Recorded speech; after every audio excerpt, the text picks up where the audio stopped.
Assalamualaikum warahmatullahi wabarakatuh.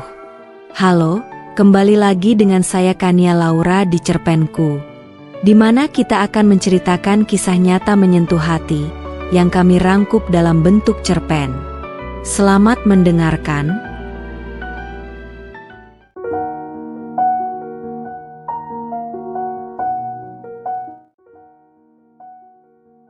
Karena butuh uang untuk kuliah, aku rela jadi pengasuh pria cacat kaya raya.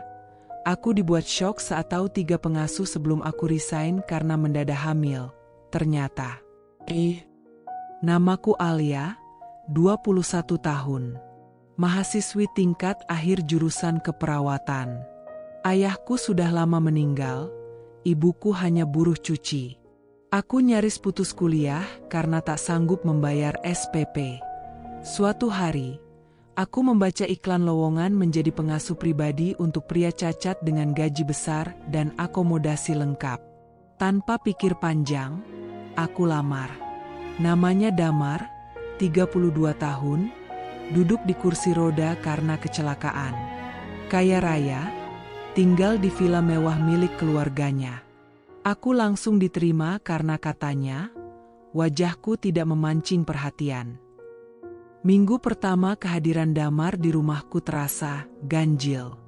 Bukan karena ia melakukan kesalahan dalam pekerjaannya, tidak sama sekali. Ia sopir baru yang direkomendasikan oleh temanku, dan sejak hari pertama, ia menunjukkan sikap yang sangat profesional. Terlalu profesional, mungkin. Ia tahu kapan harus bicara, kapan harus diam, dan bagaimana harus bersikap. Tapi di balik semua itu, ada sesuatu yang sulit dijelaskan. Sesuatu yang membuatku tidak nyaman. Setiap kali aku melangkah keluar dari dalam rumah, Damar sudah berdiri di sisi mobil dengan postur sempurna. Tubuhnya tegap, kedua tangannya bersedekap di depan perut, dan wajahnya selalu tanpa ekspresi. Namun yang paling mencolok darinya adalah sepasang matanya. Mata yang selalu memandangiku dengan intensitas aneh, seperti sedang mengamati sesuatu yang asing namun menarik. Tatapan itu bukan tatapan biasa. Bukan sekadar bentuk penghormatan seorang bawahan kepada atasannya. Bukan. Tatapan itu seolah menyelami, menembus, merayapi. Seolah aku adalah teka-teki yang ingin ia pecahkan. Seolah ada ketertarikan yang ia coba sembunyikan, namun justru semakin terlihat karena terlalu sering diulang. Pada awalnya, aku berusaha bersikap netral. Mungkin itu hanya perasaanku saja. Mungkin ia memang tipe orang yang memiliki tatapan dalam. Tapi semakin lama, semakin sulit mengabaikannya. Setiap langkahku seperti selalu diawasi. Setiap gerakku seolah dicatat dalam pikirannya. Dan ketika pandangan kami bertemu secara tidak sengaja, ia tidak pernah menunduk atau berpaling. Justru ia menatap balik, dengan cara yang membuatku terdiam dan bingung harus berbuat apa. Hari itu, sore menjelang malam. Aku baru pulang dari minimarket bersama Naila, anak perempuanku yang masih balita. Aku meminta Damar mengangkat koper kecil yang berisi mainan dan beberapa kebutuhan Naila dari bagasi mobil. Damar, tolong bawakan koper kecil itu ke kamar atas ya, ucapku pelan sambil membuka pintu rumah. Aku sebenarnya bisa membawanya sendiri, koper itu ringan. Tapi entah mengapa, aku ingin melihat bagaimana ia bereaksi. Baik, Bu Laras, jawabnya cepat. Suaranya datar tapi terdengar dalam, berat, dan ada sesuatu yang terselip di ujung intonasinya. Sesuatu yang samar, seperti getaran emosi yang tertahan. Ia mengangkat koper itu dengan mudah, lalu berjalan di belakangku menaiki tangga. Langkahnya berat namun mantap, menyusul langkahku yang lebih ringan. Aku membuka pintu kamar dan berdiri agak ke samping, membiarkannya masuk lebih dulu. Taruh saja di dekat tempat tidur. Ya, kataku sambil menyalakan lampu. Ia melangkah masuk dan meletakkan koper itu dengan hati-hati. Tapi anehnya, Ia tidak langsung pergi. Ia berdiri mematung di samping tempat tidur, punggungnya menghadapku. Lalu perlahan ia berbalik. Matanya langsung menangkap mataku. Tatapan itu muncul lagi. Tatapan yang membuat darahku mengalir lebih cepat dari biasanya. Bukan karena marah, bukan karena takut, tapi karena bingung. Ada bagian dalam diriku yang ingin memahami apa yang ia lihat dariku. Dan ada bagian lain yang hanya ingin kabur dari situasi itu secepatnya. Ada lagi yang bisa saya bantu, Bu? Tanyanya pelan. Suaranya lembut, terlalu lembut.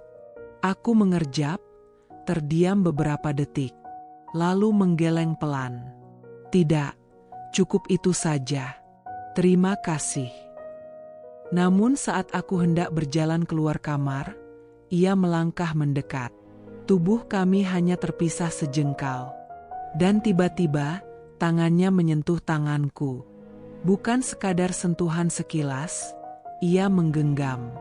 Hangat, tegas, lama. Aku tercekat. Tidak sempat menarik tangan. Tidak sempat berkata apa-apa. Bularas, gumamnya lirih, seperti bisikan. Saya? Apa maksudmu, Damar? Tanyaku cepat, suara nadaku meninggi, meski gemetar. Lepaskan. Ia menatapku lekat-lekat. Matanya dalam, seperti memohon sesuatu yang tak terucap. Maaf, katanya akhirnya, tapi suaranya tidak terdengar menyesal. Ia perlahan melepas genggaman itu, namun tetap berdiri di sana, terlalu dekat. Saya hanya ingin membantu. Hanya itu. Hanya membantu, tidak perlu menyentuh seperti itu. Balasku dingin, berusaha menguasai diri. Ia menunduk, lalu melangkah pergi tanpa sepatah kata pun lagi. Tapi saat sudah hampir melewati ambang pintu, ia menoleh sesaat. Dan saat itulah, aku melihatnya. Sebuah senyum tipis, samar, tapi jelas. Senyum yang membuat hatiku berdesir tidak karuan. Senyum yang bukan ramah, melainkan mengandung makna. Seolah ia tahu apa yang baru saja ia lakukan, dan tidak menyesalinya sedikit pun. Begitu pintu tertutup dan aku sendirian di kamar, napasku tercekat. Tanganku masih merasakan sisa hangat genggamannya. Dan hatiku bergemuruh. Bukan karena cinta, tapi karena ada sesuatu yang baru saja berubah. Sesuatu yang mengusik. Sesuatu yang tidak seharusnya terjadi. Hari itu, matahari baru saja naik ketika aku turun ke dapur. Rumah masih terasa tenang. Damar sedang membersihkan bagian luar garasi, sementara Mbak Rina, asisten rumah tangga yang sudah bersamaku lebih dari 2 tahun, tampak sibuk memotong sayuran untuk sarapan. Tangannya bergerak cepat, tapi ada sesuatu dalam wajahnya yang membuatku memperhatikan lebih lama.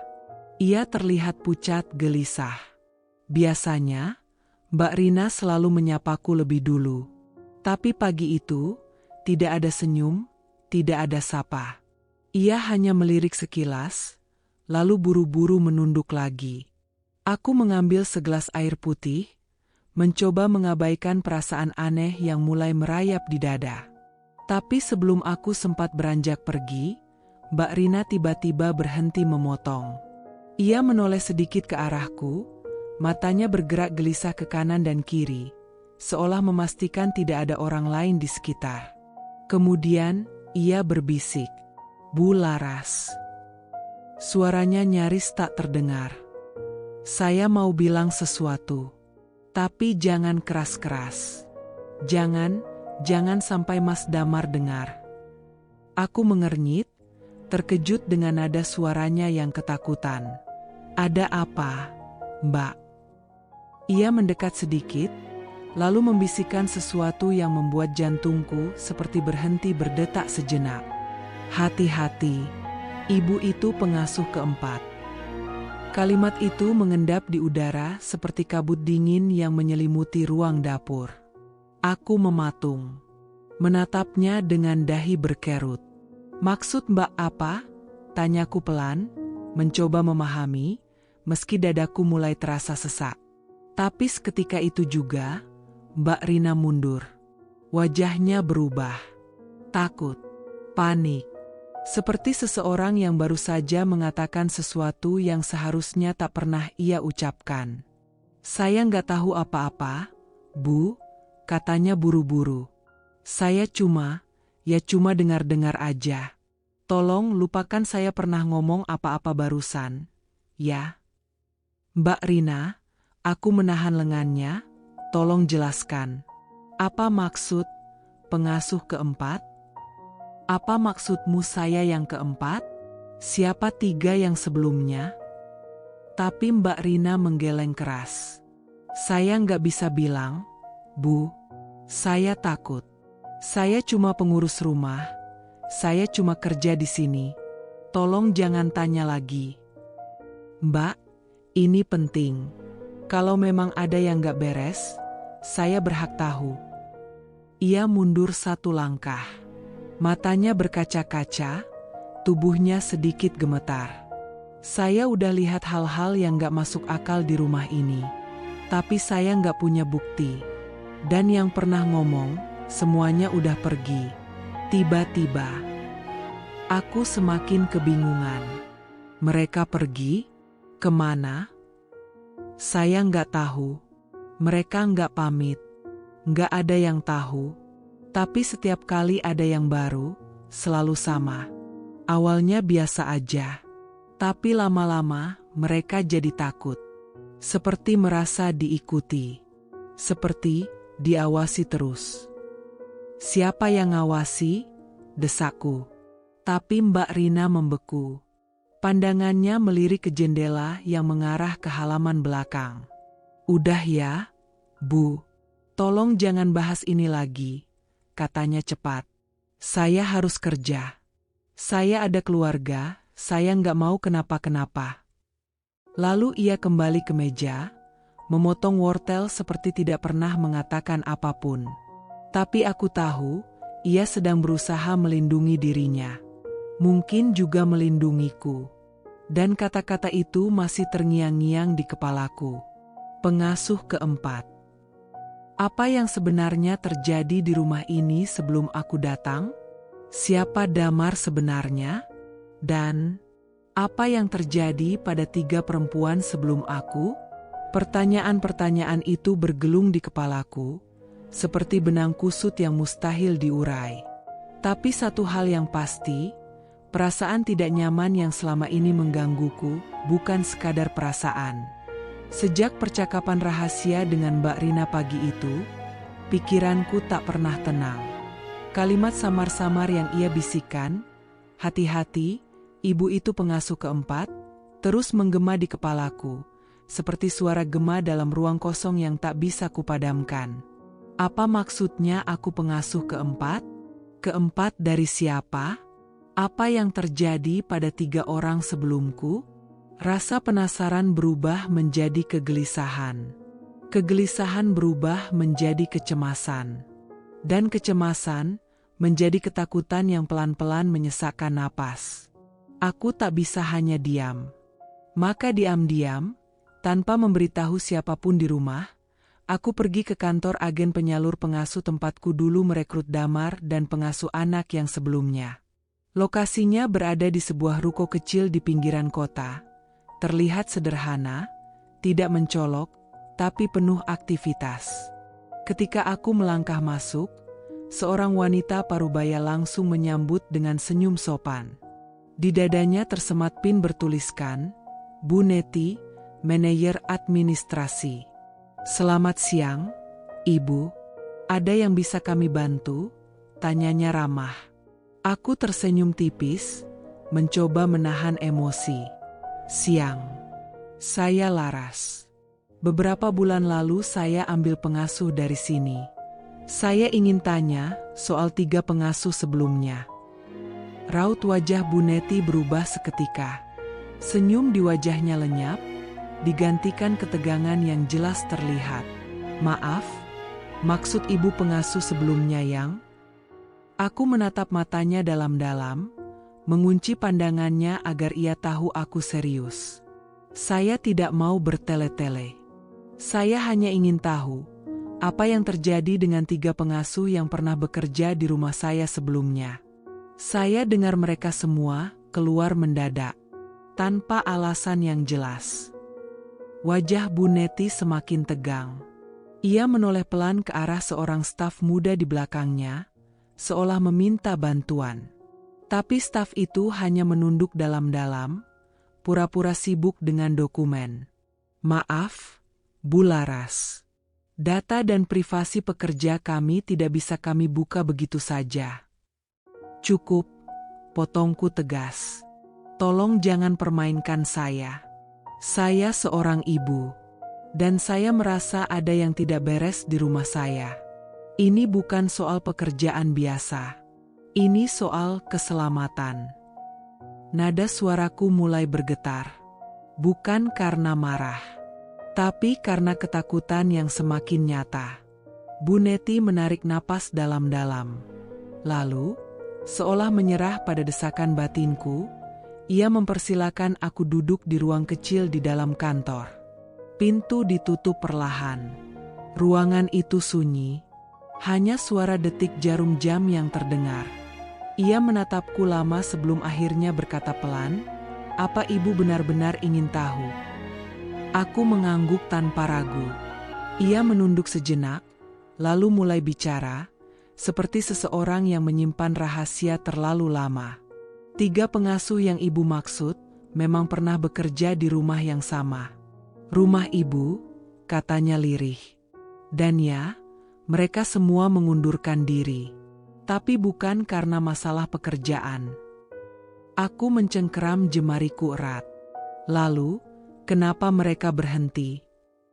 Ia menatapku dengan mata yang mulai berkaca-kaca. Karena mereka semua hamil, tanpa menikah. Dan semuanya dalam waktu singkat setelah mulai bekerja di rumah ibu. Dunia seolah berhenti berputar sesaat. Jantungku berdentum keras. Apa-apa maksudnya? Bisikku nyaris tak terdengar. Mereka datang dalam kondisi baik-baik saja. Tak punya pasangan. Tak pernah punya riwayat hubungan. Tapi setelah beberapa bulan bekerja, perut mereka mulai membesar. Tiba-tiba, tanpa tanda-tanda, tanpa ada yang tahu siapa ayah dari anak itu. Dan saat kami tanya, mereka semua bungkam. Ketakutan. Aku menutup mulut dengan tangan, gemetar. Ketiganya tidak mau bicara. Mereka hanya bilang ingin pergi, tidak bisa lanjut kerja. Dan setelah itu, kami tidak pernah dengar kabar mereka lagi. Satu pergi keluar kota. Satu katanya kembali ke kampung. Satunya lagi menghilang. Suaraku nyaris pecah ketika berkata, apa mereka pernah menyebut nama seseorang? Damar? Mungkin? Bu Neti menoleh cepat. Saya tidak tahu pasti. Tapi saya ingat satu dari mereka, Desti namanya, sempat bilang satu kalimat sebelum pergi. Apa? Tanyaku hampir tak bisa bernapas. Ia cuma bilang, saya rasa dia tidak manusia biasa. Ruangan mendadak terasa dingin. Napasku memburu. Tubuhku gemetar hebat. Dan yang lebih menakutkan lagi, aku sadar bahwa aku sekarang sedang berada di posisi yang sama. Pengasuh keempat. Malam itu, waktu terasa lebih lambat dari biasanya. Angin luar bertiup pelan, menggoyangkan tirai kamarku hingga bergoyang lembut seperti hantu yang menari di balik jendela. Jam dinding menunjukkan pukul 2.14 dini hari, dan aku belum bisa memejamkan mata barang sedetik pun. Kata-kata Bu Neti di kantor agen penyalur siang tadi terus mengganggu pikiranku. 3 pengasuh sebelumnya hamil, tanpa menikah. Saya rasa dia bukan manusia biasa. Aku menggeliat di tempat tidur, mencoba menenangkan diri, tetapi hati ini tetap tak tenang. Rasanya seperti ada sesuatu yang sedang bersembunyi di balik dinding rumah ini. Sesuatu yang tidak ingin aku ketahui, tapi diam-diam ingin ditemukan. Dan saat itulah, aku mendengarnya. Suara isakan. Pelan. Parau. Tertahan. Tapi cukup jelas untuk membuat tubuhku menegang seketika. Aku duduk tegak. Mendengarkan. Suara itu datang lagi. Tangis lirih. Seperti seorang perempuan yang sedang merintih dalam kesakitan atau ketakutan. Bukan suara anak kecil. Bukan suara TV. Tapi suara manusia nyata dan datang dari arah ruang bawah tanah. Aku meraih jubah dan menuruni tangga pelan-pelan, melewati lorong gelap yang sunyi. Lampu koridor hanya redup, menambah kesan mencekam. Seluruh rumah terasa seperti menahan napas bersamaku.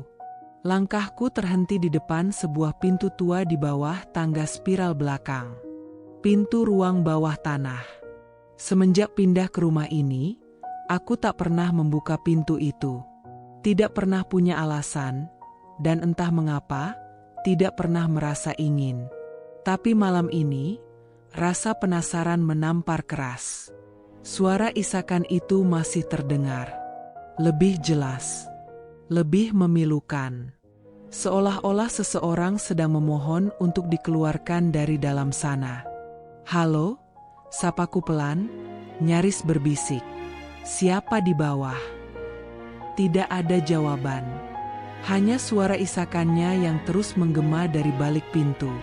Aku mencoba membuka gagangnya. Terkunci. Ku ketik perlahan, berharap ada reaksi dari dalam. "Siapapun kamu, tolong jawab, ada apa di dalam sana?" Diam. Lalu tiba-tiba, suara isakan itu berhenti. Total. Sunyi. Bahkan suara jangkrik pun seperti ikut terdiam. Aku mundur setapak, tubuhku gemetar, tengkukku dingin. Dan saat itulah, ada suara langkah pelan dari balik pintu. 1 langkah. 2 langkah. Lalu berhenti tepat di balik kayu tua itu. Aku membeku. Tak berani bergerak. Sampai akhirnya, tiba-tiba lampu lorong berkedip-kedip, lalu padam sejenak. Aku menjerit kecil dan berlari kembali ke lantai atas. Kupeluk Naila yang tidur nyenyak di tempat tidurnya, berusaha mengatur napas. Apa yang sebenarnya sedang terjadi? Apa yang aku dengar tadi? Nyata? Atau hanya ilusi karena terlalu banyak berpikir? Keesokan paginya, saat aku turun ke ruang makan, Damar sudah ada di sana. Duduk tenang, seperti biasa, menyesap kopi dengan ekspresi datar yang kini justru membuat bulu kuduku meremang. Entah mengapa sejak malam itu, aku tak bisa melihatnya dengan cara yang sama. Ia menatapku lama. Lalu tanpa ditanya, tanpa basa-basi, ia berkata dengan nada berat dan pelan. "Di rumah ini banyak kenangan, Bu Laras." Aku tertegun. Jantungku seperti terhenti sepersekian detik. Kadang, lanjutnya sambil menatap lurus ke cangkir kopi, kenangan itu hidup di malam hari. Tapi bukan semua kenangan patut dibuka. Beberapa lebih baik, dibiarkan tetap terkunci. Aku menahan napas. Tenggorokanku tercekat. Apakah dia tahu aku ke ruang bawah tanah tadi malam? Apakah dia tahu aku mendengar suara itu? "Kenangan seperti apa, Damar?" tanyaku pelan. Ia menoleh padaku, bibirnya mengulas senyum tipis. Senyum yang tidak menunjukkan kehangatan, melainkan peringatan. "Jangan terlalu penasaran, Bu. Kadang rasa ingin tahu bisa menjadi jalan paling cepat menuju penyesalan." Ia lalu bangkit, meninggalkan cangkir kopinya, dan berjalan keluar rumah dengan langkah tenang. Tapi kata-katanya tertinggal di udara, berat dan menggantung seperti kabut yang menolak hilang. Dan malam itu, aku tahu rumah ini menyimpan sesuatu. Sesuatu yang lebih dari sekadar rahasia. Aku pikir, suara tangisan dari ruang bawah tanah malam itu sudah cukup membuat pikiranku tidak waras. Tapi ternyata, Aku salah. Itu baru permulaan. Sejak hari itu, ada sesuatu yang berubah dari cara Damar memperlakukanku. Perubahannya tidak mencolok, tidak kasar, tapi terasa, menyusup perlahan.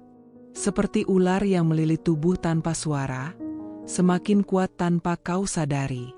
Awalnya, ia menjadi lebih sering muncul di sekitarku. Muncul tanpa suara, tiba-tiba sudah berdiri di belakang saat aku sedang mencuci botol susu Naila. Kadang duduk terlalu dekat di sofa, bahkan ketika ada ruang kosong lain yang jauh lebih leluasa. Lalu mulai dari hal-hal kecil. Seperti suatu pagi saat aku sedang mengepel lantai ruang tamu, ia berjalan pelan lalu tiba-tiba terjatuh. Tubuhnya limbung, menghantam lantai dengan bunyi berat. "Astaga, Mas Damar," seruku panik. Ia meringis pelan, memegangi bahu. "Sakit? Aduh, kayaknya keseleo, Bularas. Bisa bantu saya berdiri?" Dengan refleks aku mendekat, mencoba membantu. Tapi saat tanganku menyentuh lengannya, ia justru menggenggam erat tanganku, terlalu erat. Sentuhannya terasa lama, lebih dari sekadar pegangan butuh bantuan. Dan saat ia menatapku, ada tatapan yang tak bisa kudefinisikan. Bukan rasa sakit, tapi ada semacam kenikmatan yang tertahan. Aku menahan napas, buru-buru menarik tanganku dan pura-pura mengalihkan perhatian. Tapi sejak saat itu, segalanya memburuk. Keesokan harinya, saat suster langganan rumah itu absen karena alasan keluarga, Damar mendatangiku di dapur. "Bularas," ucapnya pelan sambil memegang sisi lehernya. Punggung saya agak gatal dan kotor karena debu dari gudang belakang kemarin. "Bisa tolong bersihkan? Pakai handuk basah aja, ya?" Aku menatapnya, bingung. "Mas, kan ada Mbak Rina. Atau, kalau memang harus perawatan, saya bisa panggil suster pengganti dari agen." Damar tersenyum, senyum yang membuat tengkukku merinding.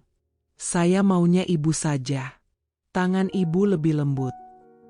Ia menatap mataku dalam-dalam. Dan saya lebih nyaman kalau ibu yang sentuh saya. Dadaku tercekat. Aku tidak tahu harus menjawab apa. Ingin menolak, tapi lidahku keluh. Karena jauh di dalam kepala, suara kenyataan menjerit. Butuh uang kuliah. Butuh biaya hidup. Butuh pekerjaan ini.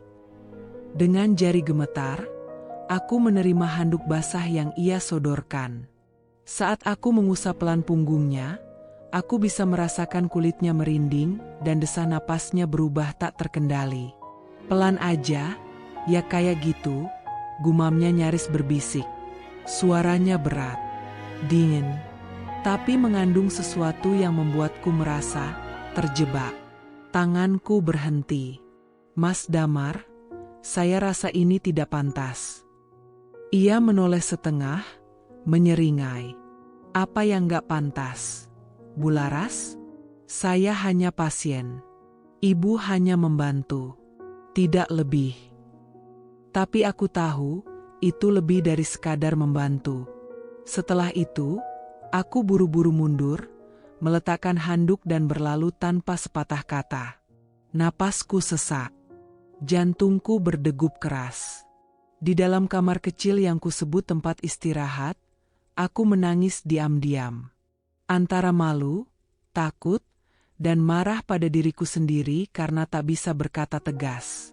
Kenapa aku tak langsung pergi? Kenapa aku masih di sini? Jawabannya sederhana, Naila. Biaya kuliah. Hidup. Aku sudah terlalu jauh. Terlalu banyak bergantung. Tapi kini aku sadar, Damar bukan hanya pria yang menyimpan kenangan di rumah ini. Dia adalah pria yang menyembunyikan bahaya. Dan aku sudah terlalu dekat untuk mundur. Hari itu aku bangun dengan kepala berat dan hati yang lebih gelap dari langit pagi yang mendung. Aku baru saja menyelesaikan pekerjaan rumah ketika ponselku berdering nyaring, suara yang tak seharusnya mengagetkan, tapi pagi itu membuat jantungku berdetak tak beraturan. Nama adikku muncul di layar. Dengan napas yang tersangkut di tenggorokan, aku menjawab, "Halo, Dik?" Suara di seberang sana bergetar. "Mbak, Ibu muntah darah lagi." Dunia seolah berhenti. Nafasku langsung tertahan, jari-jariku menggenggam ponsel lebih erat. Kami sudah bawa ke puskesmas, tapi dokter bilang kondisinya kritis. "Mbak, harus segera dibawa ke rumah sakit besar di kota. Tapi uangnya, Mbak, kami nggak punya cukup." Aku mendengar suara isak yang ia tahan. Dan di saat yang sama, air mataku mengalir tanpa bisa ditahan. Aku menggigit bibir, berusaha menahan gejolak emosi yang tiba-tiba meledak dalam dada. "Ya Allah," bisikku pelan. "Tunggu, Mbak, usahakan. Mbak cari cara, ya. Jangan panik, ya.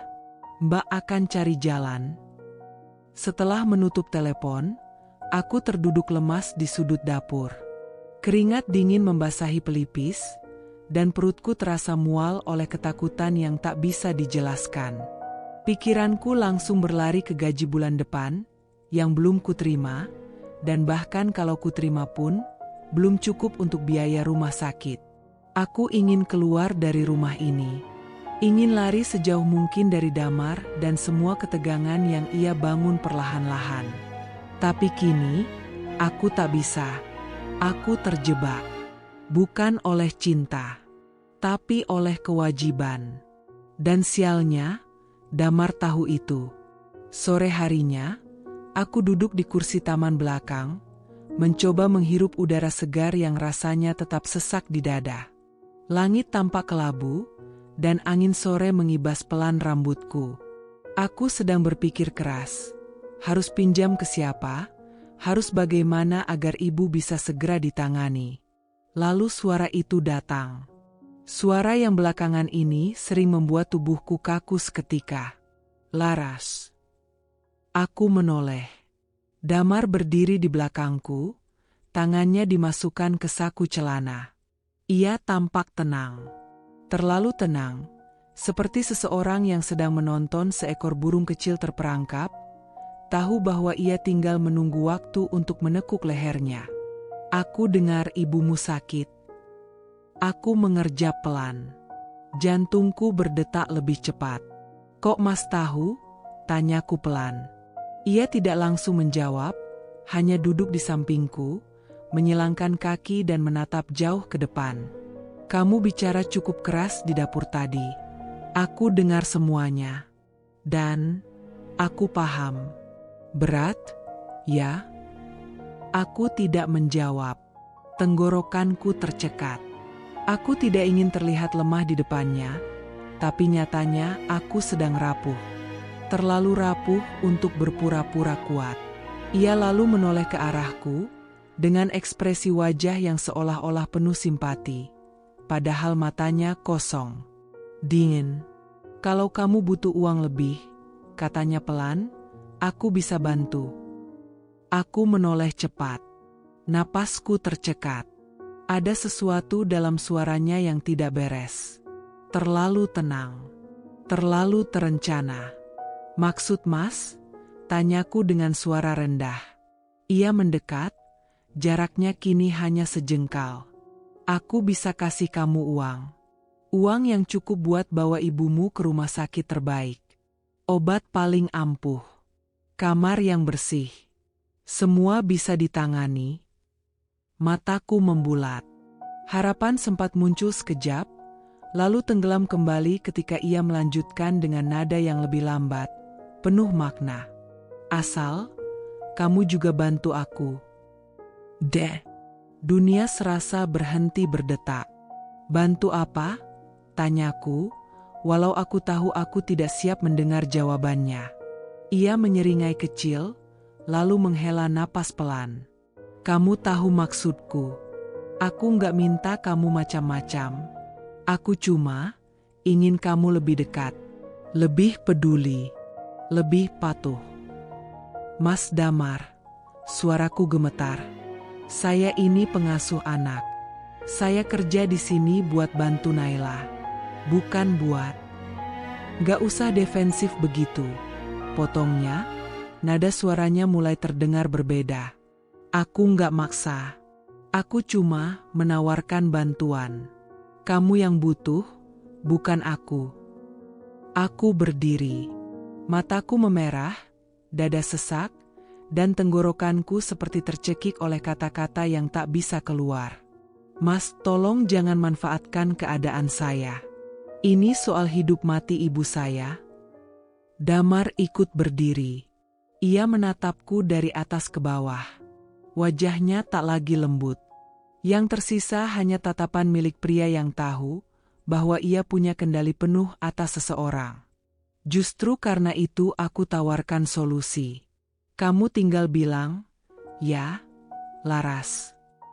Tinggal bilang ya, dan semua selesai. Aku menunduk.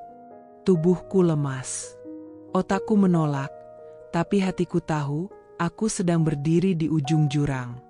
Aku hanya bisa memejamkan mata dan berbisik dalam hati. Ya Allah, tolong aku. Jangan biarkan aku memilih antara harga diriku dan nyawa ibuku. Sore itu udara terasa berat. Langit berwarna kelabu, seolah mencerminkan isi hatiku yang tak lagi sanggup menyimpan semuanya sendiri. Nafasku pendek, langkahku ragu. Di tanganku sudah tergenggam ransel kecil berisi beberapa pakaian dan dokumen penting. Tidak banyak, hanya cukup untuk pulang sebentar, menjenguk ibu yang tengah terbaring lemah di rumah sakit kabupaten. Aku sudah izin sejak pagi pada suster jaga dan Mbak Rina. Keduanya mengangguk penuh pengertian. Suster bahkan sempat berkata, "Sebentar saja, Mbak Laras. Tapi jangan terlalu lama. Anak-anak suka cari-cari kamu." Aku hanya tersenyum. Walau sebenarnya dadaku dicekam rasa takut yang tidak bisa dijelaskan. Ada sesuatu dalam rumah ini, dalam diri Damar, yang terus membuatku merasa dia tahu segalanya. Bahwa setiap gerakku selalu dalam pengawasan. Dan ketakutanku menjadi nyata hanya beberapa langkah sebelum aku benar-benar keluar dari rumah. Langkahku terhenti saat suara itu memanggil. Pelan, tapi tegas. "Mau kemana, Laras?"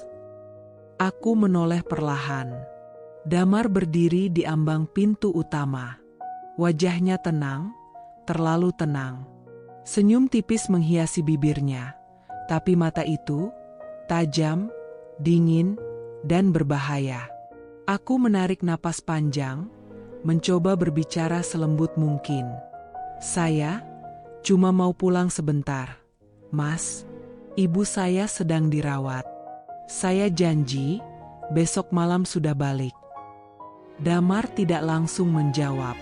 Ia berjalan perlahan ke arahku, seperti seekor kucing yang mengendap mendekati mangsanya. Suara langkah sepatunya terdengar menyesakkan di lorong yang sepi. Begitu ia berdiri tepat di depanku, ia menatapku dari atas ke bawah. Lalu, dengan nada pelan namun syarat tekanan, ia berujar, "Kamu yakin mau pergi dalam keadaan seperti ini?" Aku menelan ludah. "Saya harus, Mas. Ibu saya butuh saya." Ia tertawa kecil, tapi tawa itu dingin. Dingin seperti angin malam di atas nisan. "Laras, kamu lupa, ya? Biaya pengobatan ibumu sekarang itu ditanggung oleh yayasan keluarga kami. Kalau kamu pergi, aku nggak yakin yayasan akan tetap mau membantu." Jantungku berdetak sangat keras. Aku menatapnya, tak percaya dengan apa yang baru saja kudengar. Tapi Damar hanya membalas dengan senyum tipis yang menyebalkan. Senyum yang menyimpan racun di balik keramahannya. "Mas, itu artinya Mas mengancam saya?" Tanyaku dengan suara bergetar. Ia mengangkat alis. Mengancam? Bukan. Aku hanya mengingatkan. Kadang, kalau kita pergi seenaknya, dunia bisa berubah tidak sebaik yang kita harapkan. Aku merasa dadaku sesak. Tangan gemetar. Tapi aku tetap mencoba berdiri tegak. Saya cuma minta waktu 1 hari. Mas, 1 hari untuk melihat ibu saya. Saya janji akan kembali. Damar mendekat lebih jauh, hingga wajahnya nyaris sejajar denganku. Bau parfumnya menusuk hidung. Suaranya menurun jadi bisikan. 1 hari bisa jadi terlalu lama untuk seseorang yang sedang kehilangan kepercayaanku. Aku menahan napas. Lututku nyaris goyah. Kamu harus ingat, Laras. Banyak orang yang mau posisi kamu sekarang. Dan tidak semua dari mereka punya ibu yang sedang sakit. Kamu mengerti, kan? Kata-katanya seperti belati yang menyayat pelan, tapi dalam. Menggores harga diriku hingga nyaris robek. Aku menunduk. Bibirku bergetar. Tapi tidak ada kata yang bisa keluar. Karena ia benar. Aku tidak punya siapa-siapa di sini. Dan ia tahu aku sedang terjepit.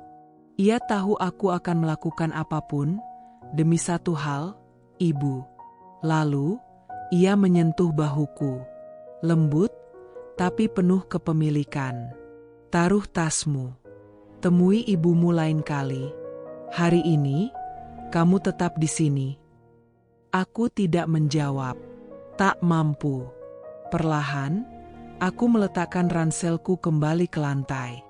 Bukan karena patuh, tapi karena aku kalah. Lagi.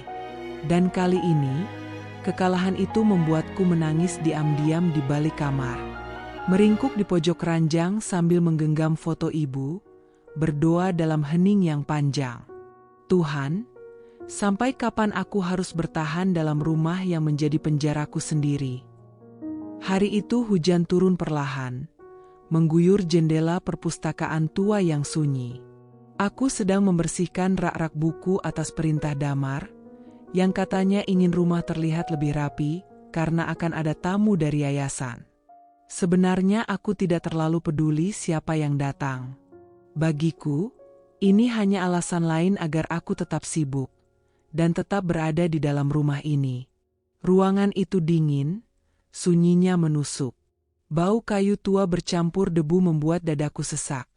Tapi aku memilih bertahan, karena berada di tempat seperti ini, jauh dari Damar, membuatku bisa bernapas sedikit lebih lega. Saat tanganku menyisir deretan buku-buku tua berkulit keras, jemariku menyentuh sesuatu yang berbeda. Di balik sebuah buku berjudul Anatomi Psikologis Keluarga Patriarki, terdapat lipatan kertas lusuh yang diselipkan dengan hati-hati. Seolah seseorang ingin agar kertas itu tetap tersembunyi, tapi juga berharap seseorang akan menemukannya suatu hari nanti. Aku membuka lipatan itu dengan hati-hati. Tinta hitamnya mulai pudar, tapi setiap kata tertulis dengan tergesa, panik, dan penuh emosi yang nyaris menetes dari tiap huruf. Jika kamu membaca ini, pergilah, sebelum dia menanam benih di rahimmu. Aku pengasuh ketiga. Aku gagal pergi tepat waktu. Tanganku langsung gemetar. Surat itu terasa seperti suara dari neraka. Surat dari seseorang yang sudah lama hilang, mungkin terhapus dari sejarah rumah ini. Mataku terpaku pada kata-kata, menanam benih di rahimmu. Ungkapan itu menusuk perutku. Seperti ada sesuatu yang menjalar dingin di dalam tulang rusukku. Aku mundur beberapa langkah, napasku tercekat, lututku lemas. Tiba-tiba udara di sekitarku menjadi sangat berat, dan aku merasa seperti ada yang mengawasi dari balik dinding-dinding tua itu. Ya Tuhan, ini bukan hanya tentang pelecehan biasa. Ini seperti perburuan. Aku menggenggam surat itu erat-erat, lalu memandang sekeliling ruangan. Apakah ada kamera tersembunyi? Apakah Damar tahu aku membaca ini? Aku tak tahu. Tapi satu hal pasti, aku bukan orang pertama yang mengalami ini. Dan jika aku tidak hati-hati, aku juga akan menjadi kisah yang dikubur dalam diam. Aku menyelipkan surat itu kembali ke saku celanaku, lalu membereskan buku-buku dengan gerakan cepat. Setiap suara kecil dari jendela atau rak kayu yang bergoyang membuatku tersentak. Detak jantungku berpacu lebih cepat, seolah tubuhku sudah paham bahwa bahaya di rumah ini bukan hanya dari kata-kata manis Damar, tapi dari niat jahat yang sistematis dan diam-diam mengincar. Malam harinya, aku mengunci kamar lebih rapat dari biasanya. Kupatikan lampu mati, tirai ditutup, dan surat itu kutatap sekali lagi di bawah cahaya redup senter. Di balik rasa takut yang makin menggigit, perlahan muncul satu perasaan baru yang selama ini tak berani tumbuh. Kemarahan. Apa yang sebenarnya dia lakukan pada pengasuh-pengasuh sebelumku? Siapa lagi yang tahu soal ini? Kenapa semuanya diam? Aku menatap ke cermin kecil di meja rias. Wajahku pucat, mata memerah. Tapi di balik ketakutan itu, aku mulai menggertakkan gigi. Aku tidak akan diam. Tidak seperti dia. Tidak seperti kalian. Aku tahu sekarang, aku harus bergerak. Aku harus mencari tahu lebih banyak. Aku harus menyelamatkan diriku sendiri, sebelum segalanya terlambat. Malam itu bulan separuh. Langit mendung, seolah menggantungkan rahasia yang belum sempat turun sebagai hujan. Rumah besar itu sunyi, terlalu sunyi untuk ukuran malam-malam sebelumnya. Suara jangkrik terdengar dari sela jendela, menyatu dengan detak jantungku yang makin cepat karena surat misterius dari pengasuh ketiga masih tertanam jelas dalam ingatan. Aku tak bisa tidur. Pikiran berputar seperti pusaran air yang menarikku masuk. Wajah Damar, bisikan Mbak Rina, isakan di ruang bawah tanah, dan kini, surat peringatan mengerikan itu. Semua seakan membentuk pola. Tapi aku masih butuh kepingan terakhir. Apa yang sebenarnya terjadi di rumah ini? Siapa Damar sebenarnya? Sekitar pukul 1 dini hari, aku keluar kamar untuk mengambil air putih. Lorong rumah gelap, tapi lampu taman yang menyorot dari luar memberikan sedikit cahaya ke dalam rumah. Saat aku menuruni tangga, langkahku melambat. Aku mendengar suara. Bukan suara keras. Hanya suara langkah kaki berat, tertatih. Tapi suara itu berasal dari balkon belakang, tempat yang selalu dikunci dan tak pernah dihuni siapapun, terutama oleh Damar yang katanya lumpuh dari pinggang ke bawah. Aku mengikuti suara itu secara perlahan, menahan napas sambil mendekat ke arah balkon. Pintu kaca tidak tertutup sempurna. Ada celah kecil, cukup untuk melihat keluar tanpa terlihat. Dan di sanalah aku melihatnya. Dama, berdiri, berjalan tertatih, tapi berjalan. Dengan kedua kakinya. Tanganku refleks menutup mulut sendiri agar tak berteriak. Ia mengenakan sweater tipis dan celana panjang, menutupi bentuk tubuhnya dengan rapi. Tapi langkah kakinya, meski sedikit kaku, jelas menunjukkan bahwa ia tidak lumpuh. Tidak cacat permanen. Selama ini, semuanya hanya sandiwara. Aku bersembunyi di balik tirai, tubuhku gemetar hebat. Keringat dingin mengucur dari pelipis. Nafasku tercekat. Ini bukan sekadar kejutan. Ini adalah pengkhianatan total terhadap kepercayaan yang pernah kuberikan. Ya Tuhan, dia pura-pura cacat. Selama ini, dia memanipulasi semua orang. Damar terlihat menatap ke langit, lalu menarik napas dalam. Sejenak ia tampak lelah, atau mungkin lelah bersandiwara. Tapi kemudian ia mengeluarkan ponsel dari sakunya, berbicara dengan seseorang. Suara pelan, tapi cukup jelas bagiku untuk mendengar. Jangan kirim orang baru dulu. Yang ini masih bisa dibentuk, dia mulai takut. Tapi belum cukup patuh. Jantungku serasa berhenti berdetak. Yang ini, itu aku. Aku yang dia bicarakan seperti objek eksperimen. Seperti mainan. Tubuhku nyaris limbung. Aku bergegas kembali ke kamar, menahan tangis, menahan amarah, menahan segala sesuatu yang rasanya ingin meledak saat itu juga. Di dalam kamar, aku mengunci pintu, lalu jatuh terduduk di lantai, menggenggam kepala sambil berbisik. Aku harus keluar dari sini. Aku harus kabur. Aku tak bisa lagi bertahan di rumah orang gila ini. Tapi kemudian, suara lain muncul dari dalam diriku. Suara yang lebih tegas, lebih dingin. Atau, aku harus balas. Aku harus buat dia jatuh. Aku akan buka semua kebusukannya. Tapi aku harus bermain, lebih pintar. Hari itu cuaca terang, tapi langit tampak kosong. Seperti mataku yang sudah terlalu letih menatap kenyataan demi kenyataan pahit di rumah ini. Sejak malam aku memergoki Damar berjalan, pikiranku tak pernah diam. Aku merasa seperti hidup dalam cerita horor yang kutonton diam-diam lewat celah pintu. Aku tahu akhir ceritanya buruk, tapi aku tetap tidak bisa berpaling. Pagi itu, Damar pergi lebih awal.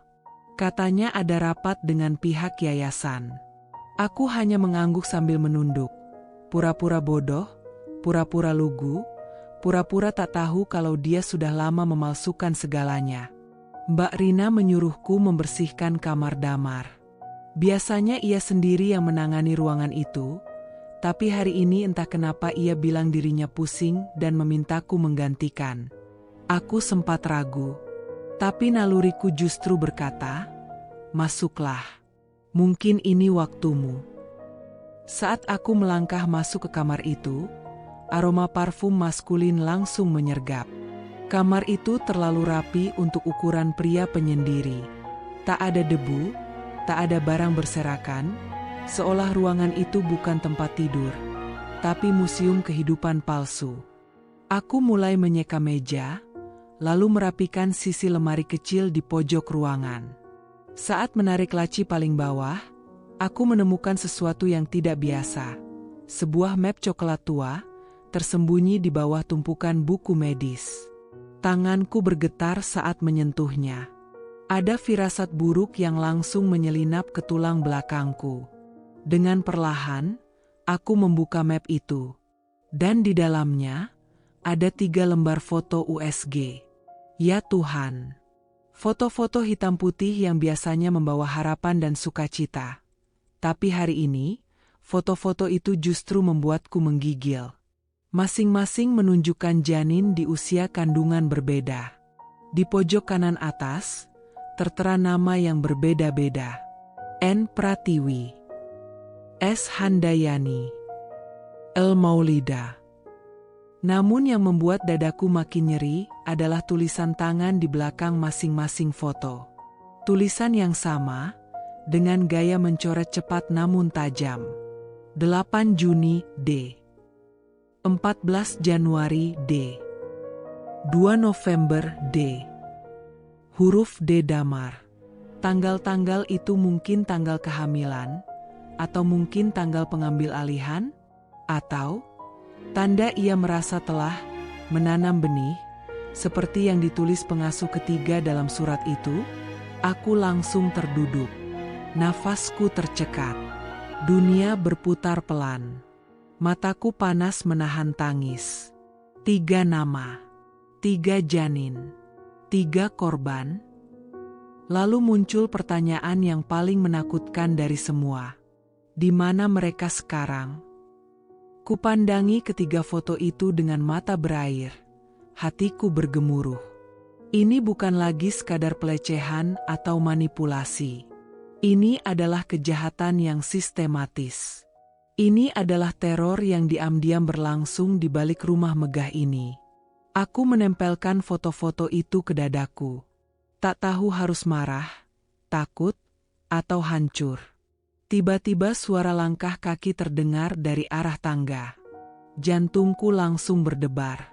Refleks, Aku mengembalikan foto-foto itu ke map, lalu menyelipkannya ke balik baju dalamku. Laci kututup dengan cepat, dan aku kembali bersikap seolah sedang mengepel lantai saat suara Damar memanggil dari kejauhan. "Alia, kamu di atas?" "Iya, Mas. Lagi beres-beres sedikit," jawabku sambil mencoba menstabilkan suaraku. Damar tak langsung naik. Tapi aku tahu, waktuku tidak banyak. Aku harus keluar dari rumah ini. Tapi lebih dari itu, aku harus tahu kebenaran lengkapnya. Sebelum aku menjadi nama keempat. Sebelum ada lagi foto USG berikutnya, dengan namaku di atasnya. Pagi itu, suasana rumah terasa ganjil. Terlalu sunyi, terlalu teratur. Tidak ada aroma wangi masakan dari dapur seperti biasanya. Tidak ada langkah cepat Mbak Rina yang biasa menyambut hari dengan suara pelan menyapu lantai atau mengetuk pintu kamarku untuk mengingatkan sarapan. Aku turun ke bawah dan menemukan ruang makan yang sepi. Bahkan teh favorit Damar belum tersaji di meja seperti biasanya. Ada sesuatu yang tidak beres. Beberapa menit kemudian, aku mendengar suara tangisan tertahan dari halaman samping. Naluri membuatku berlari ke arah suara itu. Di sana, di bawah pohon ketapang besar, Mbak Rina berdiri sambil memeluk kardus kecil.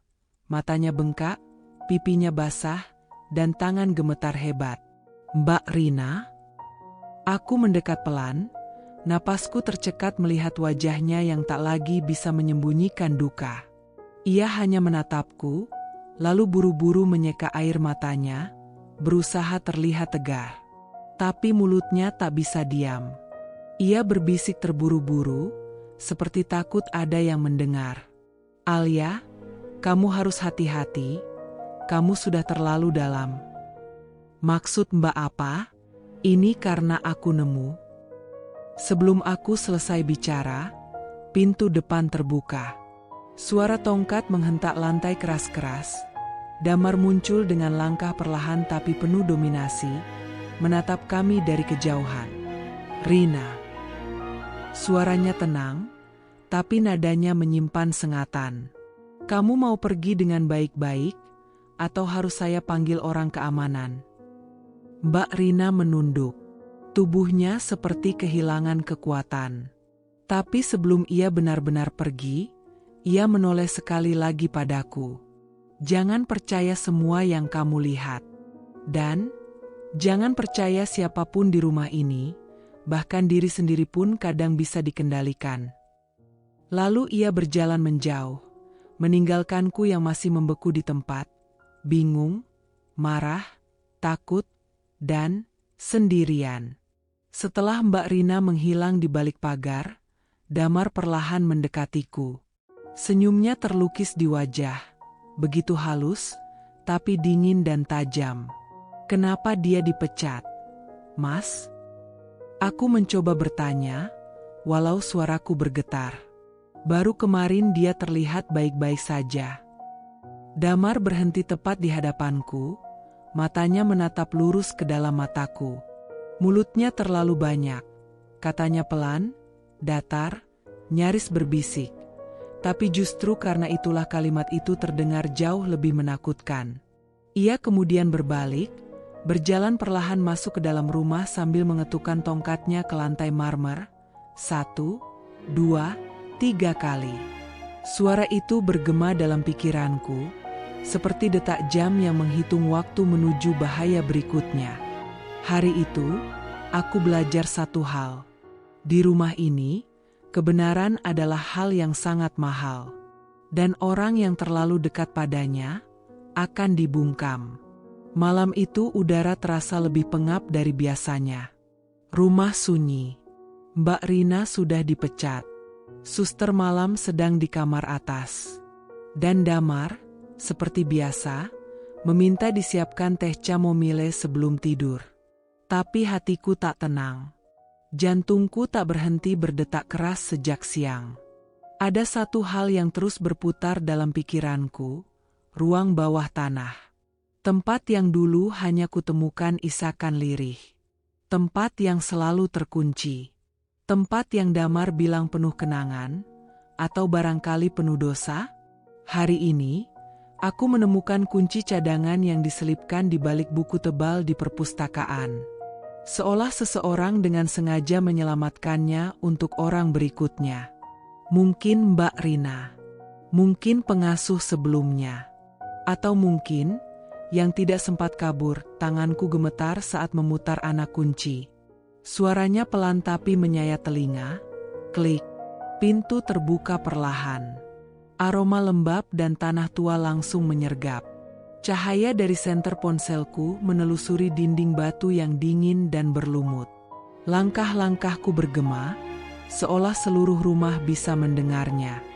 Di ujung lorong sempit itu, aku menemukan sebuah ruangan kecil. Tidak besar, tapi jelas bukan tempat penyimpanan biasa. Ada sebuah kotak besi tua di tengah ruangan, terkunci dengan kunci kombinasi.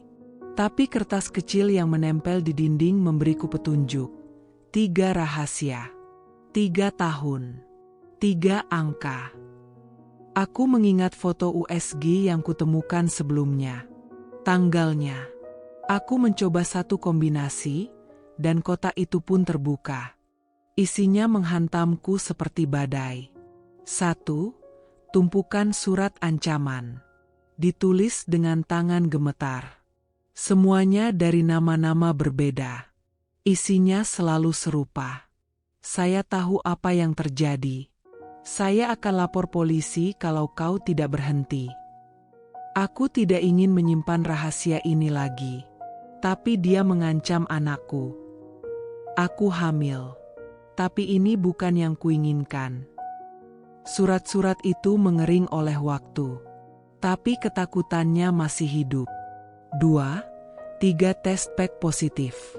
Setiap alat tes kehamilan itu dilabeli dengan tanggal.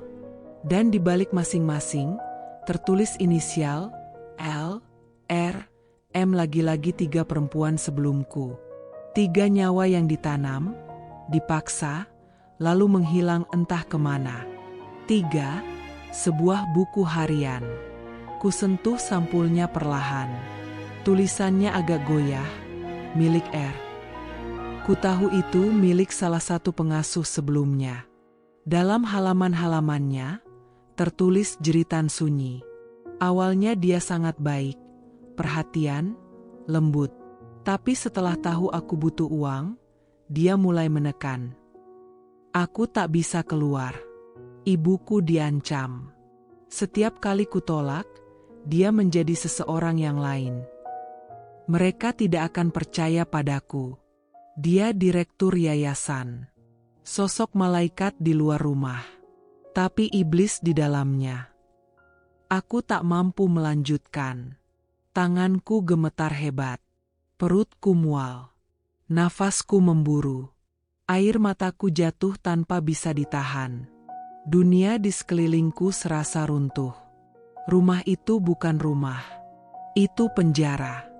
Dan aku adalah tahanan berikutnya. Tiba-tiba, cereak, ada suara langkah. Pelan. Mendekat. Seseorang membuka pintu atas. Senterku padam. Jantungku seperti berhenti berdetak. Alia, kamu di mana? Suara Damar. Tenang. Halus. Tapi dalam keheningan ruang bawah tanah, suara itu terasa seperti bel kematian. Aku segera menyembunyikan barang-barang itu ke balik jaketku, menutup kotak secepat yang kubisa, lalu merapat ke sudut tergelap. Nafasku kutahan. Doaku tak berhenti.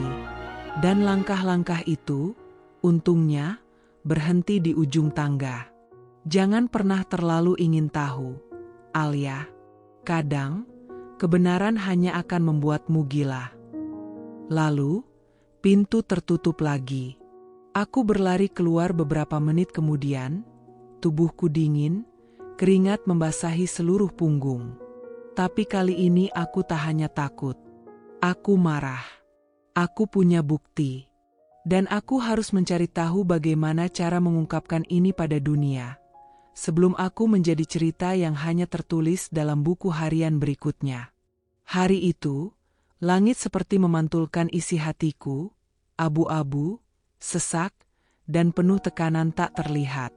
Hujan turun pelan, mengetuk jendela dengan irama monoton yang membuat rumah itu terasa seperti makam besar. Sepi, dingin, dan mengerikan. Setelah penyusupan ke ruang bawah tanah malam sebelumnya, aku tahu aku dalam bahaya. Tapi aku juga tahu, aku tak bisa diam. Pagi-pagi, aku pura-pura biasa saja. Senyum, menyeduh teh, membersihkan meja. Tapi tatapan Damar sudah berubah. Bukan lagi penuh permainan atau manipulasi. Sekarang ada sesuatu yang lebih gelap, lebih dalam, lebih menyeramkan. Ketika aku kembali ke kamar untuk mengambil ponsel dan berencana menghubungi teman lamaku, jaringan hilang. Tidak ada sinyal, tidak ada wifi. Kutatap layar ponselku kosong, dan jantungku mulai berdegup tak karuan. Saat itulah kudengar suara klik dari luar. Aku refleks berlari ke pintu. Terkunci. Damar, teriakku sambil mengetuk keras pintu kayu itu. Mas, buka pintunya. Ini nggak lucu. Tak ada jawaban. Hanya suara langkah pelan dari seberang pintu, dan kemudian suara itu muncul. Suara yang selalu tenang tapi kini mengandung tekanan yang membuat bulu kuduku meremang. Alia, katanya pelan. Kamu sudah terlalu banyak tahu. Aku mundur. Tubuhku gemetar. Tiba-tiba udara kamar itu terasa mengecil. Pandanganku mulai kabur oleh air mata. Apa maksud Mas? Saya nggak tahu apa-apa. Suaraku nyaris histeris, mencoba menutup fakta bahwa aku memang tahu. Bahwa aku sudah membaca surat, test pack, buku harian, semuanya. Lalu suaranya muncul lagi. Lebih tenang, lebih datar. Tapi justru disitulah kengerian itu lahir. Tenang saja, sekarang kamu gak perlu pura-pura lagi. Aku sudah pilih kamu dari awal, Alia. Dari pertama kali kamu masuk rumah ini, aku tahu kamu yang cocok. Aku memukul pintu dengan tinju lemah. Buka, Mas Damar, saya mau keluar. Saya cuma kerja di sini. Saya bukan. Kamu akan jadi ibu dari anakku berikutnya. Kalimat itu membuatku terjatuh. Lututku tak kuat lagi menopang tubuhku. Jantungku seakan berhenti berdetak. Dunia runtuh dalam sekejap. Tanganku menutup mulutku sendiri agar tak menjerit. Damar tak menunggu balasan. Ia pergi, suara langkahnya menjauh pelan-pelan, seolah menganggap semuanya sudah selesai. Bahwa aku tak punya pilihan lain selain pasrah. Tapi Damar salah. Malam itu, di dalam kamar yang terkunci dan gelap, aku menangis. Bukan hanya karena takut, tapi karena aku tahu, aku tak bisa menunggu lebih lama. Aku harus melarikan diri, atau aku akan menjadi pengasuh berikutnya dalam lembaran buku harian itu. Hari-hari setelah aku dikurung menjadi hari terpanjang dalam hidupku. Setiap detik adalah siksaan. Tapi aku tahu satu hal, aku tidak boleh menyerah. Tidak sekarang. Tidak setelah semua yang kutemukan. Tidak setelah melihat nama-nama perempuan yang hancur dalam sunyi, dan bisa jadi, mati tanpa sempat bersuara. Jadi aku membuat keputusan, aku akan pura-pura menurut. Aku akan menyamar menjadi boneka seperti yang ia inginkan. Tapi dalam diam, aku merancang pelarian. Hari pertama, saat Damar akhirnya membuka pintu kamarku, aku memaksakan senyum tipis. Maaf, saya hanya syok, Mas. Saya cuma takut. Ia menatapku tajam, lalu tersenyum. Tak apa, semua perempuan ketakutan di awal. Aku ingin menjerit, tapi ku tahan. Aku tunduk. Aku membiarkannya berpikir bahwa ia menang. Hari ketiga, aku mulai mengamati ulang rumah ini, seolah baru melihat. Aku perhatikan rute keluar, jendela, tangga loteng, celah ventilasi, bahkan jam suster tidur. Semua masuk ke dalam ingatanku seperti peta perang. Satu malam, saat Damar tertidur pulas dengan obat tidurnya, aku menyusup ke gudang di lantai atas dan menemukan tali jemuran panjang, pisau lipat kecil, dan senter rusak. Barang remeh. Tapi di tanganku, itu adalah senjata. Malam ketujuh. Langit gelap. Gerimis turun diam-diam. Suster tertidur. Rumah sepi. Dengan jantung berdegup kencang, aku naik ke loteng. Kusingkirkan tumpukan kardus hingga menemukan jendela kecil yang menghadap ke atap belakang rumah. Kaca jendelanya retak. Sekali dorong kuat, pecah sudah. Angin dingin malam langsung menerpa wajahku. Aku mengikatkan tali jemuran ke paku besi tua, lalu menuruni sisi atap rumah dengan sangat perlahan. Kakiku gemetar. Tanganku tergores. Tapi rasa takut jauh lebih besar dari rasa sakit. Sesampainya di tanah, aku berlari. Tak peduli becek, tak peduli darah di lututku.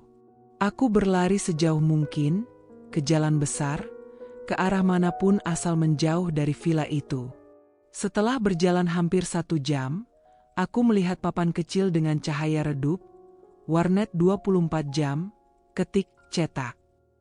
Langsung saja aku masuk. Mas-mas penjaga warnet menatapku heran, tapi aku hanya berkata, "Tolong, saya butuh komputer dan internet. Sekarang." Tanganku gemetar saat mengetik laporan online ke polisi, menyertakan semua data, alamat rumah, foto tespek yang sempat aku foto diam-diam, kutipan dari buku harian, bahkan surat ancaman yang kuhafalkan kata demi kata. Lalu aku kirim email itu ke alamat media nasional dan jurnalis perempuan yang pernah kuikuti di Twitter. Setelah itu aku terduduk. Napasku tak teratur. Aku tak tahu apakah aku akan selamat, tapi untuk pertama kalinya, aku merasa berani. Dan di layar monitor, kututup pesan terakhirku dengan kalimat, "Jika sesuatu terjadi padaku, semua ini harus diketahui. Namaku Alia. Dan aku bukan yang pertama, tapi aku bertekad menjadi yang terakhir." Pagi itu aku bangun di lantai warnet yang dingin, dengan jaket pinjaman dari penjaga dan rasa lelah yang menusuk sampai ke tulang. Matahari belum naik sepenuhnya, tapi aku sudah mengirim semua yang kubisa semalam. Laporan, foto, bukti, kronologi. Kupikir, mungkin ini awal kebebasan. Tapi harapan itu seperti balon sabun. Indah, tapi mudah pecah. Pukul 9.17 pagi, 2 polisi datang ke warnet. Seragam lengkap, wajah serius. Salah satu dari mereka menunjukkan foto padaku. Foto jam tangan mewah. Latar belakangnya, kamar tidur Damar. "Maaf, Mbak Alia, kami dapat laporan bahwa Anda membawa kabur barang milik Bapak Damar Wicaksono. Nilainya ratusan juta. Kami minta Anda ikut ke kantor untuk klarifikasi." Aku terdiam. Otakku beku. Apa? Maksudnya saya mencuri? Betul. Ada CCTV dan saksi rumah tangga. Laporan sudah masuk resmi. Dunia seolah runtuh dalam sekejap. Lututku lemas. Tidak, bukan saya bukan pencuri, saya korban. Mereka tak peduli. Aku dibawa dengan mobil patroli. Tangan tak diborgol, tapi rasa malu dan pilu mengikatku lebih erat dari rantai manapun. Orang-orang melihat. Ada yang memotret. Ada yang menggosip. Di dalam mobil, aku mencoba menjelaskan. Dia manipulatif, dia menyekap saya kabur semalam. Saya lapor polisi lewat email. Ada buktinya. Tolong percaya saya. Tapi polisi hanya menjawab datar. Kami belum bisa menilai mana benar. Kami cuma jalankan prosedur. Bukti dari pihak pelapor lebih dulu lengkap. Lebih dulu lengkap. Kalimat itu seperti pisau. Di kantor polisi, aku diinterogasi. Ditanya soal keberadaanku, soal barang-barang Damar, soal mengapa aku kabur dari rumahnya. Aku menjawab sejujur-jujurnya. Tapi setiap kata seolah dianggap pembelaan kosong. Sore hari, aku dipindahkan ke ruang tahanan sementara. Kecil, lembab, tanpa jendela. Aku duduk di sudut ruangan, memeluk lutut, menahan tangis. Bayangan wajah ibu muncul. Wajah wanita yang sakit keras dan menggantungkan harapan padaku. Tangisku pecah. Bukan karena takut pada penjara, tapi karena ketidakadilan ini lebih kejam dari kurungan manapun. Damar menang, gumamku lirih. Untuk sementara. Tapi di dalam kepedihan itu, aku tahu satu hal. Jika aku bisa keluar dari sini, aku akan pastikan dunia tahu siapa dia sebenarnya. Sudah 3 hari aku mendekam di ruang tahanan sempit yang hanya diisi dinding kusam dan nyamuk tanpa henti. Makan hanya sepiring nasi dingin sehari, tidur hanya beberapa jam, dan setiap menit terasa seperti tahun. Tapi yang paling menyakitkan bukan itu.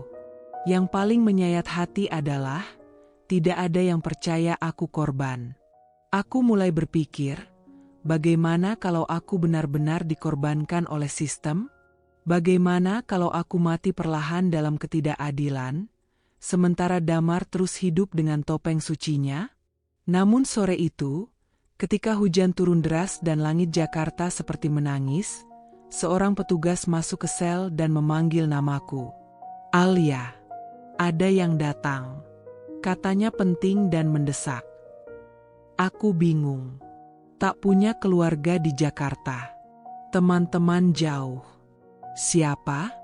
Saat dibawa ke ruang interogasi, hatiku nyaris berhenti berdetak melihat sosok di seberang meja kaca. Mbak Rina. Ia duduk dengan wajah tegang, tangan gemetar. Tapi matanya penuh tekad yang tak pernah kulihat sebelumnya. Mbak Alia, suaranya serak. Maaf aku terlambat. Tangisku nyaris pecah saat melihatnya. Aku ingin marah, ingin peluk, ingin berteriak. Tapi aku hanya bisa berkata, "Kenapa kamu di sini?" Mbak Rina membuka tas selempangnya, lalu mengeluarkan flash disk kecil berwarna merah. Waktu aku masih kerja di rumah itu, aku curiga dari awal. Jadi aku pasang kamera kecil di balik jam dinding dapur. Awalnya buat bukti kalau dia suka pegang-megang pengasuh. Tapi yang terekam lebih parah. Mbak. Petugas polisi menatapnya tajam. Ibu tahu menyembunyikan bukti termasuk pelanggaran, kan? Tapi Mbak Rina tak gentar. Saya takut waktu itu. Tapi sekarang saya lebih takut kalau kebenaran gak pernah muncul. Flash disk itu dicolok ke komputer polisi. Video diputar. Kami semua menahan napas. Gambar pertama, Damar berjalan tegap di koridor belakang rumah, tanpa tongkat, tanpa kursi roda. Gerakannya lincah. Gambar kedua, Damar sedang membuka laci kulkas medis di ruang bawah. Ia menyuntikkan cairan ke perutnya sendiri, tampak jelas label botol, testosteron fertilitas booster. Suara dalam video, aku harus tetap prima. 3 pengasuh bukan apa-apa. Yang ini spesial. Suasana ruang itu mendadak sunyi. Bahkan petugas yang tadi tegas, kini terdiam. Salah satu dari mereka berdiri dan memanggil atasannya. Yang lainnya menatapku, kali ini berbeda. Bukan lagi dengan curiga, tapi dengan rasa bersalah. Mbak Rina menoleh padaku. Matanya berkaca-kaca. Aku janji, Aku akan bersaksi. Semua harus tahu siapa dia sebenarnya. Tangisku pecah. Tapi kali ini bukan karena hancur. Karena untuk pertama kalinya, kebenaran mulai berbicara. Beberapa hari setelah video dari Mbak Rina diserahkan ke polisi, aku akhirnya dibebaskan. Statusku diubah menjadi saksi kunci. Tapi meski bebas dari jeruji besi, luka dan trauma dalam jiwaku belum sembuh. Aku masih menggigil saat melewati lorong panjang kantor polisi, merasa seolah bayangan Damar masih mengikutiku. Namun di luar, angin telah berubah. Pagi itu, saat duduk di bangku taman dekat kantor pengacara publik, seorang wartawan perempuan menghampiriku. Namanya Intan Rahma, dari sebuah media online yang dikenal vokal membongkar kasus kekerasan berbasis gender. Alia, saya membaca laporanmu dan melihat videonya. Ini bukan sekadar kasus pelecehan. Ini sistem predator yang terorganisir. Boleh saya wawancara kamu secara anonim? Awalnya aku ragu, tapi saat melihat mata Intan, matanya tajam, tapi penuh empati, aku mengangguk. Tapi, jangan munculkan wajah atau nama saya. Saya masih takut. 3 hari kemudian, berita itu muncul di laman utama berbagai media. Bukan hanya satu, tapi puluhan. Judul utamanya mencolok. Skandal pengasuh hamil oleh majikan cacat palsu, Damar W. Diduga memperdaya dan mengurung korban di villa pribadi. Foto wajah Damar terpampang jelas, tanpa kursi roda, dengan rekaman gerakannya yang sehat dan kuat. Video bocor lainnya menyebar, rekaman dia tertawa sambil menyebut nama-nama perempuan yang gagal kabur. Mengerikan. Twitter, Instagram, dan TikTok meledak. Tagar keadilan untuk pengasuh dan tangkap Damar menjadi trending nomor 1. Ratusan ribu netizen bersuara. Tapi bukan hanya itu. Para korban lain mulai keluar. Pengasuh pertama, Amel, kini tinggal di Kalimantan. Ia membuat video testimoni dengan suara gemetar, mengakui bahwa ia sempat mengandung anak Damar namun dipaksa menggugurkan. Korban kedua, Tati, kini di Solo, menunjukkan bekas luka di tangannya hasil percobaan kabur. Bahkan korban ketiga, yang sempat mengirim surat di buku perpustakaan, akhirnya ditemukan oleh wartawan. Ia hidup mengasingkan diri, trauma, dan kini perlahan kembali bicara. Setiap testimoni mereka membuat hatiku terasa seperti dicabik. Tapi ada satu rasa baru yang mulai tumbuh. Kekuatan. Lalu datang petisi. Petisi online berjudul Tangkap Hukum Damar Wicaksono. Hentikan kekerasan terhadap pekerja rumah tangga. Dalam 24 jam pertama, petisi itu ditandatangani oleh lebih dari 250.000 orang. Organisasi perempuan mulai bergerak. Lebih mulai mendekatiku. Bahkan Komnas Perempuan menghubungi Intan dan memintaku hadir sebagai bagian dari proses pendalaman kasus. Untuk pertama kalinya sejak mimpi buruk ini dimulai, aku tidak merasa sendirian. Di malam yang sunyi, di atas kasur pengungsian sementara dari lebih, aku membuka ponsel dan melihat DM masuk. Kamu kuat, Alia. Ceritamu membuatku berani bicara. Aku korban tahun 2018. Kita akan buka semuanya. Aku menangis. Tapi kali ini bukan karena ketakutan. Karena akhirnya, kebenaran bukan hanya milikku. Ia menjadi milik banyak orang. Setelah berbulan-bulan berjalan, proses hukum akhirnya mencapai titik krusial. Ruang sidang yang dingin itu menjadi saksi bisu betapa gelapnya rahasia Damar akhirnya terkuak ke permukaan. Para jaksa mengajukan tuntutan yang berat. Penipuan, pelecehan seksual, pemalsuan identitas medis, hingga ancaman yang menjerat nyawa para korban. Aku duduk di bangku saksi, tangan gemetar, Dada sesak. Semua mata tertuju padaku, harapan dan keraguan bercampur menjadi satu. Tapi aku tahu, aku harus kuat. Ketika hakim membacakan putusan, suara itu terdengar berat namun tegas. Terdakwa Damar Wicaksono dinyatakan bersalah atas seluruh dakwaan dan dijatuhi hukuman 18 tahun penjara. Detik-detik itu terasa seperti ledakan di dalam dadaku. Air mataku menetes tanpa kuasa ditahan. Para korban lain yang hadir di ruang sidang pun menangis lega. Ada suara isak tangis yang pecah, tapi ada juga tepuk tangan pelan dari beberapa pihak. Damar, yang dulu angkuh dan penuh tipu daya, kini hanya bisa menunduk di kursi pesakitan. Tak ada lagi sandiwara, tak ada lagi pura-pura cacat. Hanya kehancuran dan penyesalan yang terlihat samar di matanya. Ketika aku keluar dari gedung pengadilan, udara terasa lebih ringan.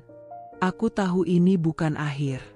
Masih banyak luka yang harus sembuh, masih banyak suara yang harus didengar. Tapi satu hal jelas, kebenaran telah menang. Di perjalanan pulang, aku mengangkat ponsel dan mengirim pesan singkat ke Mbak Rina dan Intan. Kita berhasil. Ini baru permulaan. Ini adalah babak baru dalam hidupku, bukan hanya sebagai korban, tapi juga sebagai saksi dan pejuang yang tak akan berhenti memperjuangkan keadilan untuk semua yang tertindas. Kemenangan atas Damar seharusnya menjadi titik balik, menjadi cahaya di ujung terowongan panjang penderitaanku. Tapi kenyataannya, badai lain datang menyergap, lebih kejam dan tak terduga. Setelah kabar penangkapannya tersebar luas, aku justru disambut dengan serangan baru yang tak pernah kusangka. Fitnah tanpa ampun dari netizen di dunia maya. Ponselku bergetar tanpa henti, notifikasi berjubel masuk satu persatu. Tapi bukan ucapan dukungan yang kuterima. Sebaliknya, aku diterpa kata-kata kasar yang menusuk hingga ke tulang. Wanita murahan. Pasti juga menikmati uangnya, makanya berani-berani ngadu. Cari perhatian murahan.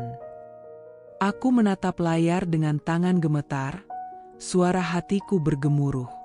Mereka tak tahu apa-apa tentang aku.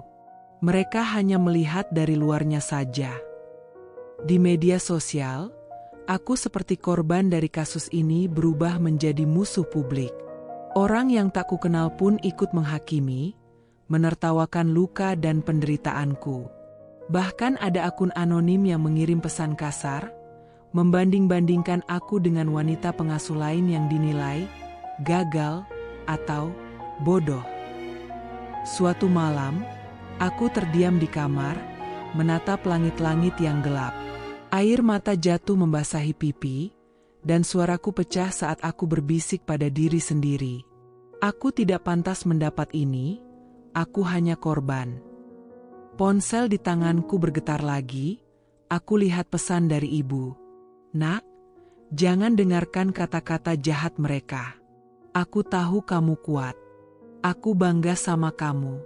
Kita akan melalui ini bersama. Aku membalas dengan suara yang bergetar. Ibu, aku takut. Aku sudah tidak kuat lagi menghadapi semua ini. Ibu membalas cepat, penuh kasih sayang. Kamu tidak sendiri. Aku dan Tuhan selalu bersamamu. Jangan biarkan mereka menghancurkan hatimu. Hari-hari berikutnya aku semakin terpuruk. Aku mulai menolak ajakan teman-teman keluar rumah, tak berani bertemu tetangga, dan bahkan sulit untuk bangun dari tempat tidur. Setiap kali aku membuka media sosial, gelombang kebencian itu menghantam kembali, membuatku merasa terkunci dalam penjara baru yang tak kasat mata. Aku jatuh dalam jurang depresi. Bahkan kadang aku bertanya pada diri sendiri, apakah aku memang benar-benar seburuk itu? Apa aku memang pantas mendapatkan semua kebencian ini? Namun suatu pagi, saat aku duduk termenung, telepon berdering. Suara seorang psikolog yang lembut dan sabar terdengar di ujung sana. Halo, Alia. Aku di sini untuk membantumu melewati masa sulit ini. Kamu tidak sendiri, ya. Air mataku pecah lagi, tapi kali ini karena merasa ada secercah harapan. Aku mulai mengikuti sesi terapi, berbicara tentang rasa takut dan sakit yang selama ini kupendam. Aku belajar untuk tidak membiarkan kata-kata jahat itu menguasai hidupku. Aku juga mulai bergabung dengan komunitas perempuan korban kekerasan dan pelecehan. Mereka menyambutku dengan tangan terbuka, memberi dukungan tanpa syarat. Suatu sore, seorang sahabat lama mengunjungiku. Ia memegang tanganku erat dan berkata dengan suara penuh empati, "Alia, kamu adalah wanita kuat. Jangan biarkan mereka yang tak kenal kamu menentukan siapa kamu. Kamu berani bangkit dan itu lebih dari cukup." Aku mengangguk, mengusap air mata yang masih tersisa, dan menghembuskan napas panjang. Terima kasih sudah ada untukku. Aku ingin hidup kembali. Aku ingin melawan, bukan hanya untuk diriku, tapi untuk semua perempuan yang pernah diperlakukan seperti aku. 3 bulan telah berlalu sejak badai gelap menghantam hidupku. Masa-masa penuh luka dan air mata. Saat aku harus berjuang melawan tidak hanya damar dan kejahatannya, tapi juga hinaan, fitnah, dan kebencian yang membanjiri dunia maya. 3 bulan yang terasa seperti bertarung dalam kegelapan tanpa ujung. Namun, di tengah bayang-bayang kelam itu, sebuah cahaya kecil mulai menyelinap masuk, sebuah kesempatan yang tak pernah aku bayangkan sebelumnya. Pagi itu, saat aku sedang duduk termenung di kamar, ponselku berdering dengan nada yang membuat jantungku berdetak lebih cepat dari biasanya. Sebuah nomor asing muncul di layar. Dengan tangan gemetar, kutekan tombol angkat. Suara wanita di ujung sana terdengar lembut namun tegas. "Selamat pagi, Alia. Saya Rina, Ketua Panitia Seminar Suara Perempuan Melawan Kekerasan Terselubung di Lingkungan Kerja. Kami telah mengikuti perjalanan dan perjuanganmu yang luar biasa. Kami ingin mengundangmu sebagai pembicara utama dalam seminar kami yang akan diadakan bulan depan." Aku terdiam, menatap ponsel seolah tak percaya dengan apa yang kudengar. Jantungku berdebar kencang, antara bahagia, gugup, dan takut. Suaraku bergetar saat akhirnya menjawab, "Bu Rina, terima kasih. Ini benar-benar sebuah kehormatan. Tapi saya merasa belum siap. Bagaimana kalau saya gagal? Bagaimana jika suaraku tak cukup kuat?" Rina menjawab dengan lembut dan penuh keyakinan, seolah menyuntikkan keberanian ke dalam hatiku. "Alia, kamu tidak harus sempurna. Justru karena kamu pernah mengalami semuanya, suaramu punya kekuatan yang tulus dan nyata. Banyak orang butuh mendengar kisahmu untuk bangkit dan berani melawan. Kamu tidak sendiri, Alia." Hari-hari berikutnya aku menghabiskan waktu dengan persiapan yang matang. Aku menulis ulang ceritaku, berlatih berbicara di depan cermin, mengumpulkan keberanian yang hampir terkikis. Ada saat-saat aku hampir putus asa, menangis sendiri dalam diam, tapi aku terus berjuang. Ketika hari seminar tiba, aku melangkah ke dalam ruangan besar yang penuh sesak. Ratusan pasang mata menatapku, dan detak jantungku menggema keras di telinga. Mikrofon di depanku terasa dingin, tapi aku menguatkan diri. Suaraku gemetar di awal, namun kemudian mengalir penuh semangat dan ketulusan. "Saya Alia. Saya berdiri di sini bukan sebagai korban, tapi sebagai saksi dan pejuang. Perjalanan saya penuh luka, tapi juga harapan. Kekerasan dan pelecehan yang tersembunyi di balik senyum manis lingkungan kerja, kita tidak boleh lagi menjadi rahasia yang menyakitkan. Kita harus buka suara.